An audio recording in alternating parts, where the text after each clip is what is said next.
días. Tomémonos un tinto con el Evangelio en el nombre de Dios Padre, de Dios Hijo y de Dios Espíritu Santo. Báñanos, Señor, con tu Espíritu. Regocija dentro de nosotros tu hermosa y bella luz. Danos tu sabiduría, tu inteligencia, tu discernimiento. Danos el comprender lo que es bueno y lo que es malo para hacer solo lo bueno, ya que lo bueno es grato a ti y es para bien nuestro. Vamos a leer la primera lectura hoy del libro de Efesios 4. A cada uno de nosotros se le ha dado la gracia según la medida del don de Cristo. Por eso dice la Escritura: subió a lo alto llevando cautivos y dio dones a los hombres. Decir subió supone que había bajado a lo profundo de la tierra, y el que bajó es el mismo que subió por encima de los cielos para llenar el universo. Y él ha constituido a unos apóstoles, a otros profetas, a otros evangelistas, a otros pastores y doctores, para el perfeccionamiento de los santos, en función de su ministerio y para la edificación del cuerpo de Cristo, hasta que lleguemos todos a la unidad en la fe y en el conocimiento del Hijo de Dios, al hombre perfecto, a la medida de Cristo en su plenitud, para que ya no seamos niños sacudidos por olas y llevadas a la deriva por todo viento de doctrina, en la falacia de los hombres que con astucia conduce al error, sino que realizando la verdad en el amor hagamos crecer todas las cosas hacia Él, que es la cabeza, Cristo, del cual todo el cuerpo bien ajustado y unido a través de todo el complejo de junturas que lo nutren, actuando a la medida de cada parte, se procura el crecimiento del cuerpo para construcción de sí mismo en el amor. Palabra de Dios. Gloria a ti, Señor Jesús. Un tema rápido y demasiado importante por el cual tomé esta primera lectura, y es la palabra, la cual hoy hay una lucha y división incansable. Y aquí no está hablando de un solo cuerpo que debe estar unido en la fe y según esos dones que fueron dados. Pero no, hay división. ¿Cuál es la lucha? ¿Cuál es el ministerio? ¿Cuáles son los ministros válidos? Entonces no le vamos a poner nombre, porque unos dicen que son los sacerdotes, otros que son los pastores. Vamos a anular la palabra sacerdote y pastor, vamos a poner la palabra ministro, que es lo que está en la Biblia. Ministros. Los ministros. ¿Cuál es la autoridad de los ministros? Los ministros recibieron, ¿quiénes fueron los primeros ministros? Los apóstoles. Y de ellos tendrían que venir todos los demás ministros hasta el día de hoy. Los apóstoles recibieron la autoridad. Ellos eran los que bautizaban. Todo un ministro bautiza. Son los únicos que pueden bautizar. Los apóstoles fueron los que recibieron la autoridad para convertir el agua y el pan en el cuerpo y la sangre de Cristo. O sea que un ministro solo puede hacer eso. Ellos eran los que casaban. Entonces solo un ministro es el que puede casar. Ellos eran los que tenían que dirigir la iglesia. O sea, los ministros son las cabezas visibles de la iglesia. Los ministros son los que tienen que discernir sobre la doctrina del Señor. O sea, ellos son los que tienen que determinar sobre la doctrina. Y algo muy importante, los apóstoles eran los que determinaban quiénes iban a ser los nuevos ministros. O sea, quiere decir que los ministros son los únicos que pueden avalar a otros para que sean ministros. O sea, no puede ser aparecer como ministro así de la nada, no. Para ser ministro tienes que venir de esa sucesión, de ese ministerio. En este caso comenzó con los apóstoles. Muy bien, definiendo qué son los ministros, cuál es la autoridad ministerial, vamos a descubrir más adelante. Entonces, mire que dice aquí algo muy importante. Dice, el Señor subió a lo alto y dio dones a los hombres. ¿A qué se refiere los dones? Los dones son esa gracia especial que da Dios. Pero se lo da, dice aquí, no a los ministros. No está diciendo solo a los ministros, está diciendo a los hombres. O sea, está hablando del universo entero, hombres y mujeres. Pero ¿quiénes son los hombres? Porque tú dices, pues obviamente tenemos que discernir que esa palabra hombre se refiere a todo lo que están dentro del cuerpo de Cristo, o sea, los que han sido bautizados.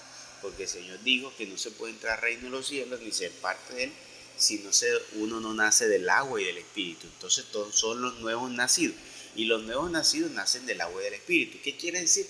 Que tienen que haber sido bautizados por un ministro, porque lo acabamos de decir en esa lógica. Entonces todos los bautizados, los que han recibido tanto el bautismo del agua como del espíritu, tienen que haber experimentado unos dones. O sea, recibimos unos dones. Ahora, ¿esos dones qué son? ¿A qué dones se refiere? Entonces viene aquí donde dice, ¿cuáles son los dones que les da a cada uno? Entonces dice, el Señor alguno, esos dones los ha constituido para ser apóstoles. Entonces Él te da a ti un don para tú ejercer tu ministerio como apóstol. Ya, tu ministerio como apóstol. A uno les ha dado para ser profetas, ¿ya? A otros para ser evangelistas, a otros para ser pastores y doctores, ¿ya? Para el perfeccionamiento de los santos y en función de su ministerio. Entonces mira que esta parte es clave, lo está diciendo aquí. O sea, tú estás recibiendo un don de Dios que te da el Señor para función de tu ministerio, ¿ya? ¿Cuál es ese don? Algunos de esos ministros se le fueron dado el don de ser apóstol, la gracia de ser apóstol. A otros no, a otros se les dio el don para poder evangelizar, ser evangelista. A otros ahí doctores vienen siendo, maestros vienen siendo los que enseñan la palabra. Está el evangelista que van y evangelizan con el evangelio y hablar del evangelio.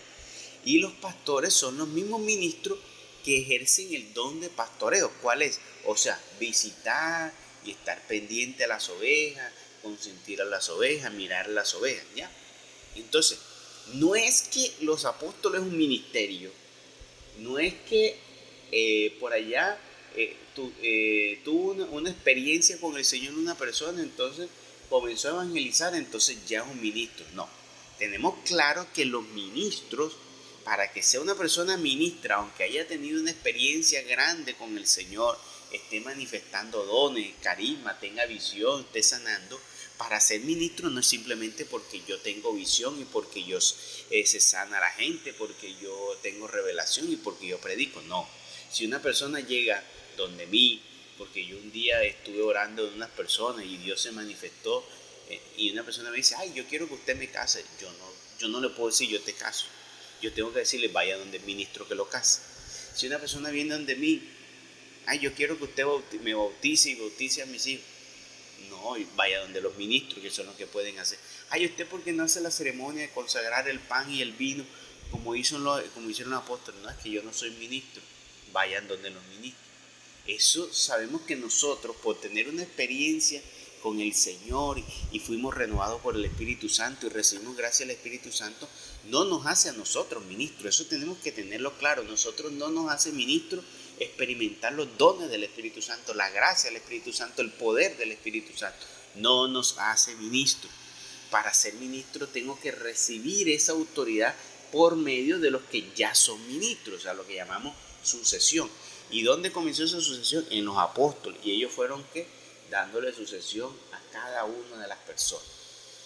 Entonces, no podemos, en el día de hoy tenemos que tener muy claro eso.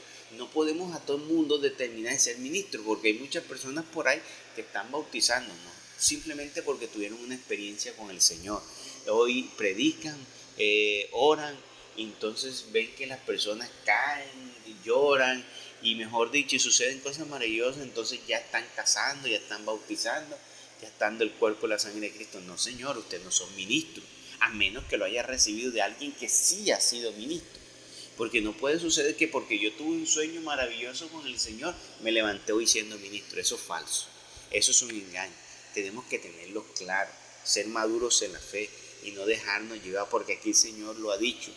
Vea, el Señor le dio para edificación, para el perfeccionamiento de los santos en función de su ministerio y para la edificación del cuerpo de Cristo hasta que lleguemos todos unidos a la fe.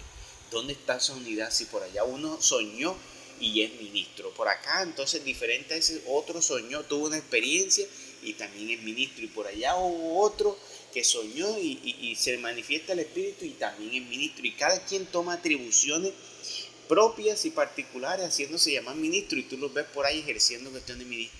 Pues no, pues todo eso es inválido. Todos esos que bautizaron, todos esos que casaron, todos los que te entregaron ese cuerpo y la sangre de Cristo, que no vienen por sucesión, estás recibiendo nada, porque los ministros en realidad, entonces, ¿qué tienen que hacer ellos? Es decir, vayan donde los ministros. ¿Y quiénes son los ministros? Si usted lo busca en la historia, los únicos son los sacerdotes.